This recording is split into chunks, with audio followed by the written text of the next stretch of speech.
Today we have the 2018 BMW 3 Series. This vehicle has done just over 76,000 miles. It has an automatic transmission and a diesel fuel type. To the left of our steering wheel, we have cruise control as a feature, as well as automatic headlights and our keyless ignition. On the right, we have voice control and automatic wipers.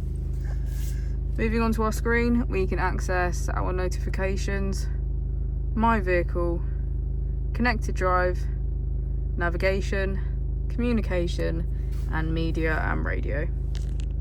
If we put the vehicle into reverse, we can see that it comes with parking sensors.